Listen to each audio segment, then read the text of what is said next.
Na tazama, mimi niko pamoja nanyi siku zote hata ukamilifu wa dahali. Amina. Maranatha, Yesu anakuja.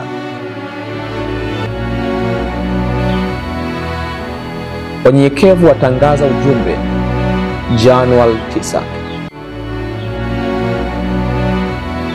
Nasi tunalo lile neno la unabii lililo imara zaidi, ambalo mkiliangalia kama taa ing'aayo mahali penye giza, mwafanya vyema mpaka kutakapopazuka na nyota ya asubuhi kuzuka mioyoni mwenu. Petro 1:19. Ujumbe huu, Ufunuo 14:6 na 7, unatamkwa kwa sehemu ya injili ya milele.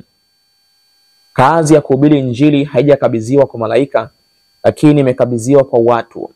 Malaika watakatifu ambao wamepewa jukumu la kuongoza kazi hii unasimamia msukumo mkuu kwa ajili ya wokovu wa watu.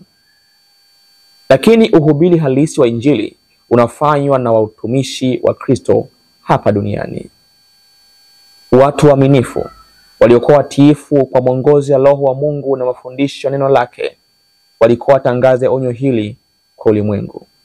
Hao ni wale ambao walikuwa wamezingatia neno la unabii lililo imara zaidi.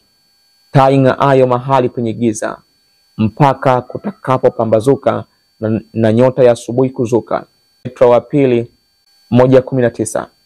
Hawa ni wale ambao walikuwa katika kutafuta maarifa ya Mungu kuliko hazina iliyostilika, wakihesabu neno hili kuwa bora kuliko biashara ya fedha na faida yake kuliko dhahabu safi. Mithali 3:14. Bwana naye akawafunulia mambo makuu ya ufalme.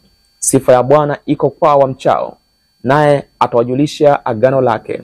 Kwenye Zaburi 25:14. Wanatheolojia wasomi hawakuelewa ukweli na hivyo hawakushiriki katika kuhubiri.